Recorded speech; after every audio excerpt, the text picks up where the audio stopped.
It is August 9th, 2017 at 8:24 p.m.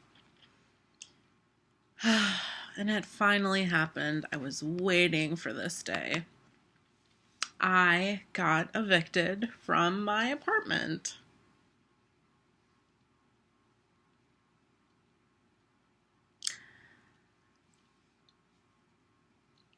If any of you have been watching my videos, I have been talking about how my landlord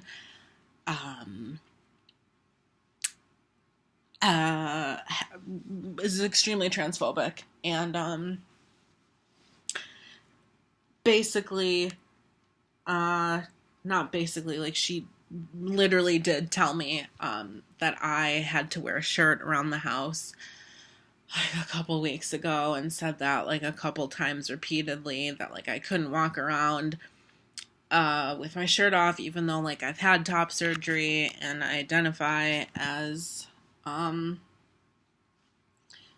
gender fluid person, meaning some of my identity is male. So as a male without boobs, I should be able to not wear a shirt around the house. So that has been a problem. I got into like a huge fight with her like a month and a half ago, where she was like, I'm kicking you out. And then we ended up talking for 45 minutes and she's like, it's fine, like you can stay. But then she's being really transphobic during that conversation, and she's like, well, you're a girl. And I was like, no, like I've told you 1,000 times, like I'm not a girl. Like we've been over this. And then, like, I remember after we had that talk, I was walking up the stairs, and, like, they're super fucking loud, creaky-ass stairs. And she's like, come on, man, like, don't be so loud. Like, there's nothing more annoying than, like, when you disclose your trans identity to someone and they use it in, like a mocking way, like an invalidating way, where they're, like, overly respect your gender. It's really rude, and I don't appreciate it. So anyway, she kicked me out, and her reasoning was that her life is moving forward and she's getting a job, and that she is having her nephew move into my room. So here's what's problematic about that. Literally 2 weeks ago, she told me that I could renew my lease for a year. And when I did say that, she was like, okay, baby. And I was like, great, I can stay here for another year, because I had a plan. I had a plan that I was going to stay here another year, so until next August, and save up money, and then hopefully by then I would be getting consistent acting work, that I would be able to move out on my own and get an apartment in like Manhattan alone, like a studio or a 1 bedroom. Like, that was the plan, because after I got my manager like 2 weeks ago, I had to like reset some goals, like, kind of like reanalyze. So that's been really annoying, that I had a plan and now this is happening. So like I said, it's the 9th, and she is giving me until October 1st to move out.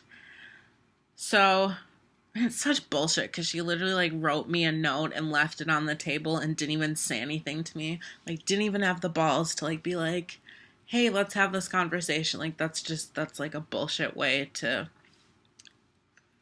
whatever. So I got that note right as I was heading to therapy, and so like I had 45 minutes to like process that and kind of try to come up with a game plan. But like, it's definitely stressful, but like, this is how I'm trying to look at it. The whole time I've lived here, the 2 years, no, it's 3 years now. This was my 3rd year. She's been very controlling and, yeah, that's the main thing. It's very controlling and, constantly getting on me about like cleanliness, and just kind of being like a hover attack hoverboard above my head, constantly getting on me about stuff. And like a prime example is like when I left for vacation a couple months ago, she had been saying that she like wanted to wax my floors for like a long time. And I was like, I'll be gone for a week. Like, come into my room and wax it. Like, when I got back, she's like, I'm really disappointed in you. Like, your pillows were really dirty. Like, you need to go get new pillows. And like, that's like the most mild form of her being annoying. So,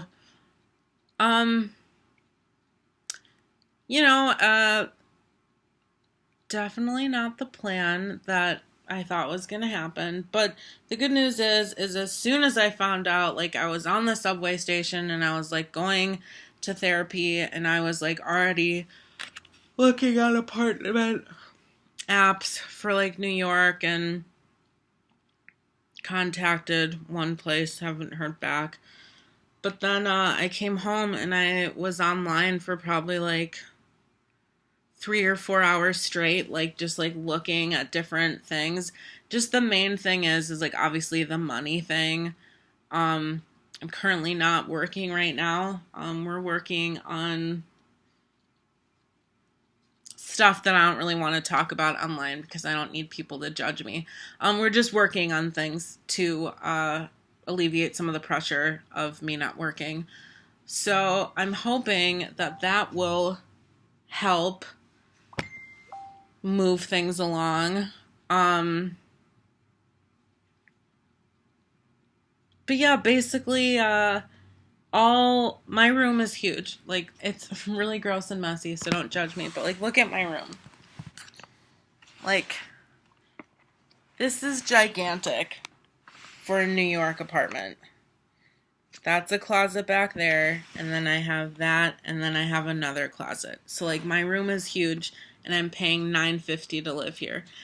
Everything that is in the range of $950 is literally like less than half of my room. Like, basically you can fit a bed. Some places literally are like a bed wall to wall. And then that's basically it. So I'm stressed out because I have a full size electric piano and a 41-inch TV and 3 closets worth of clothing. And then I have like, well, that's not a big deal, but I have like a bunch of Tupperwares like stored in the corner for like organizational purposes. So anyway, basically what I've decided is I'm going to have to negotiate with the people that help me pay my bills to let me move into like a studio or 1-bedroom apartment in Manhattan. And hopefully when this money comes through that we're working on getting me, I can take off a large burden from the person that's helping me pay my bills. Yeah, because like I don't like living with people. Like, honestly, who does? Like, I have a very hard time living with people because I have social anxiety. So it's very difficult to be around people when like most of the time like I just like want to be left alone, and I get very anxious when I'm coming home because I don't know if someone's going to be in the kitchen and if I'm going to have to interact with them. Sharing a bathroom is stressful for me because of like the cleanliness factor and stuff like that. So it's definitely really difficult for me to live with people, and like it does take a toll on my mental health.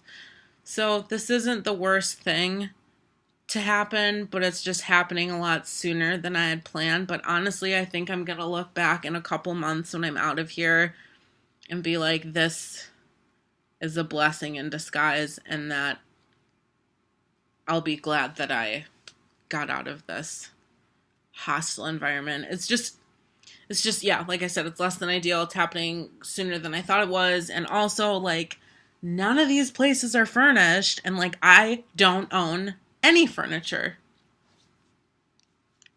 Nothing. Don't have a bed. Won't even have a chair for my piano. Nowhere to put my gigantic TV. nothing. So that's just like more money that I'm gonna have to spend to furnish my apartment. So I'm trying not to like focus on that, but I'm actually meeting with a realtor tomorrow to look at a studio at the very tip of Manhattan, which is Inwood. It's like literally the trains in New York stop at this neighborhood because then that's the end, the end of Manhattan. So I'm trying not to freak out too much and then like question all the reasons why I got kicked out, because there's so many reasons I could blame it on. I could blame it on the fact that I'm trans. I could blame it on the fact that recently I started singing again and that's disruptive, that I used to smoke cigarettes and that was disruptive when I would go downstairs, and I did that the other night and she was like screaming at me at like 3 a.m. So I think there's a lot of things, and like I remember like a year ago, she was like, I have a letter in my room to like kick you out. And it's like, this has been coming. Like, you know what I mean? It's just really caught me off guard because of the whole, like 2 weeks ago, she said that, I